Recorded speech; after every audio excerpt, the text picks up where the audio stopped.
Happy Friday! This is Jay Hooligan, and hopefully, you guys had a great week.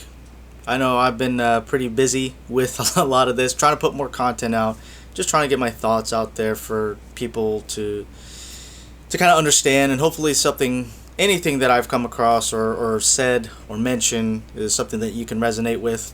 But I wanted to talk about something that kind of hits really close to home for me because I've taken a very, very long time to get to where I'm at. And a lot of that had to do with addressing this dark side of myself, which I've talked about earlier this week with negative speak. Okay?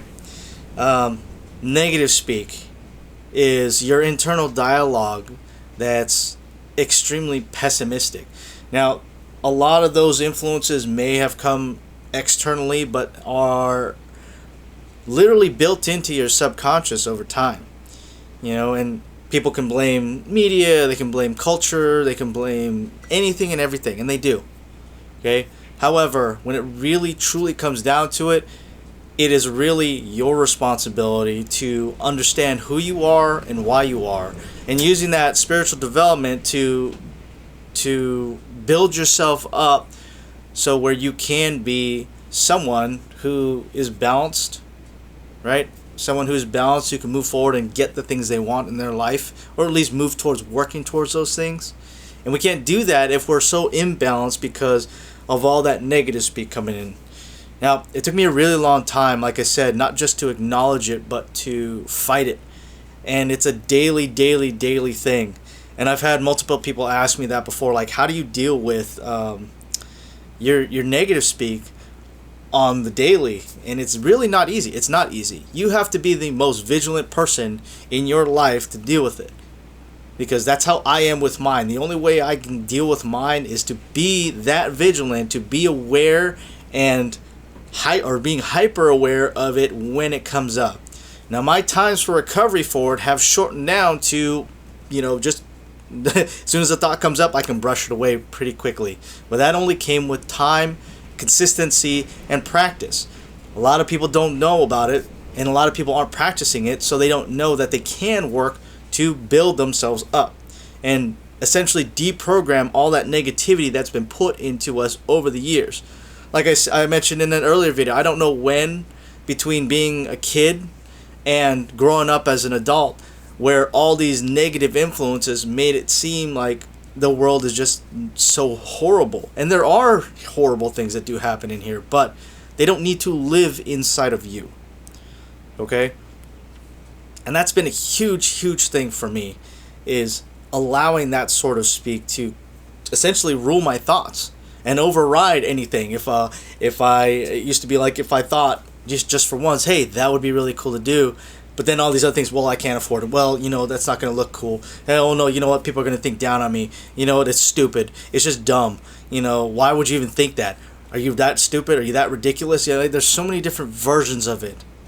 Oh, you're effing stupid. You're effing dumb. There's so many different versions of it that are programmed into who we are that just don't belong there. And like I mentioned, just constantly working about it. When those thoughts come up, I flick them away. And now their exposure time is very minimal for me. That doesn't mean I don't get them. They still come up once in a while. But same thing, as soon as it comes up, I kick it in the face. Get out of here. I don't have time for that. I got time to focus on the things that I want to do now.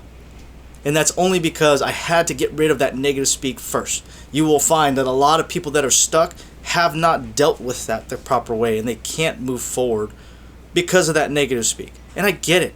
I've been there. But there's something so much better on the other side of it, and it really does truly take time to do that.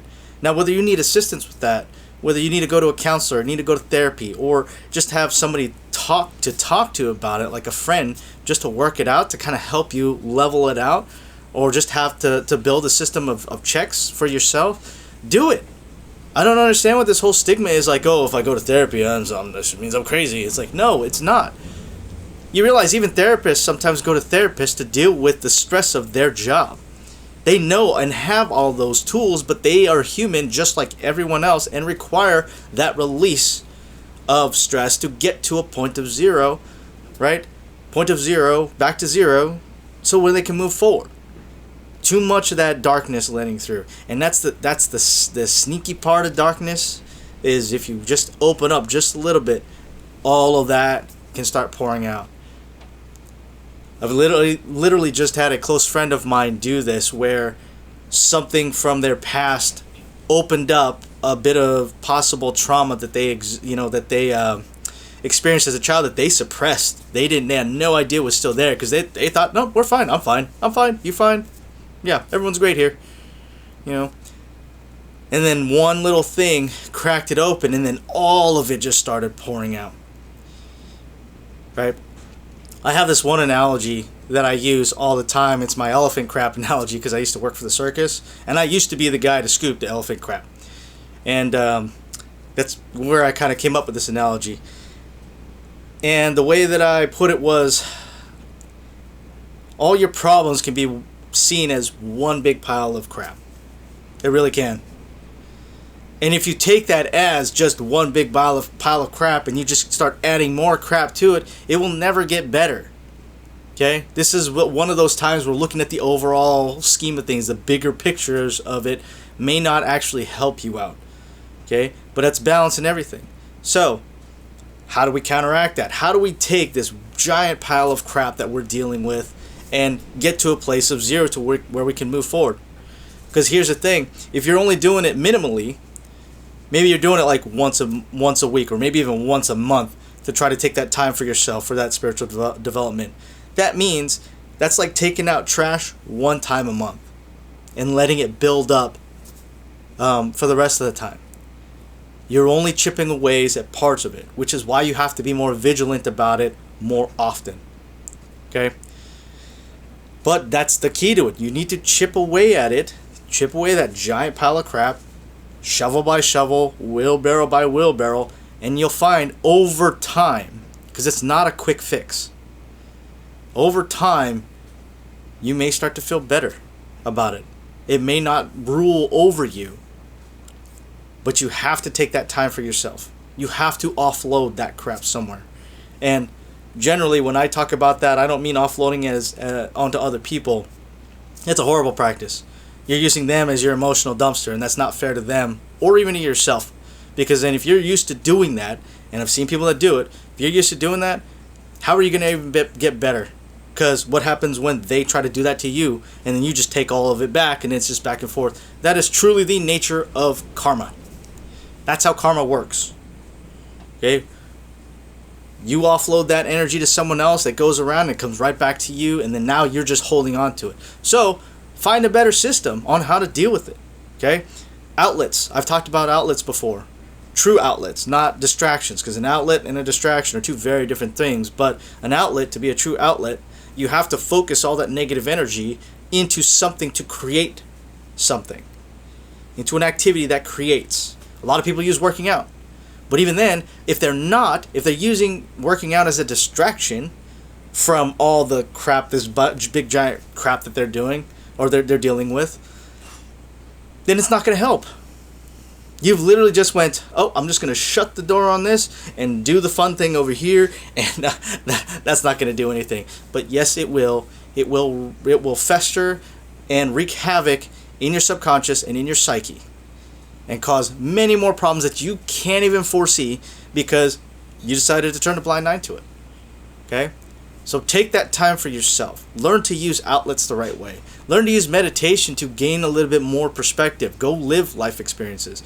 Another one I always talk to people about is like, look, I know that there's so many people that have been through traumatic experiences, that have so many negative experiences in their life, but that's just like this level of darkness that is overwhelming to them. And the only way to counteract that is to start adding positive, that positive light of those experiences of where they have a good time, when they're happy and stuff like that, and just make those experiences happen more and more and more. And people won't usually feel like a level of normality, of balance a lot of times until they reach a point where a lot of that negative now has a lot of positive, and then they could see it a lot better. So, having so much more darkness than light in your life, it has a momentous effect It has a momentous effect on how you see things and how you operate. And you will have to work harder in the beginning because, we're creatures of habit. We will do it over and over. We'll do something over and over and over again. And our bodies and our minds adapt to it. This is exactly why I'm always vigilant and very, very cognizant of the types of media I consume. The types of behaviors I let happen in my life, not just for myself, but from other people. I shut down a lot of times. I'll shut that people down for trying to use me as an emotional dumpster because that's not my karma. I don't do that. So let that be theirs. I'm not going to offload it, onto myself because I choose not to. That's my choice. But because of that, I can maintain a level head. I can maintain, zero and balance and move forward and focus much better and much easier than I could if I wasn't. If I was imbalanced, if I had too much dark and I was too blind to see stuff. So again, take that time for yourself. All right? Don't let that negative speak rule you. Okay? You command your thoughts, not the other way around. That's how it goes. All right? Know that you have the power to do that. Yes, you do. And if nobody's ever told you in your life that you do, I'll be the first to tell you that. Yes, you do. And yes, you can. And if you need help to do it, fantastic. All right. That's my big one for today. Hopefully you guys have a great weekend, and we'll see you guys next week. Hey, thanks for checking out my video on here. If you like the content that I'm putting out, please be sure to like and subscribe down below and add a comment because I'd love to see what your guys' thoughts are on this sort of content and these topics that I'm putting out there. All right, until next time, stay golden.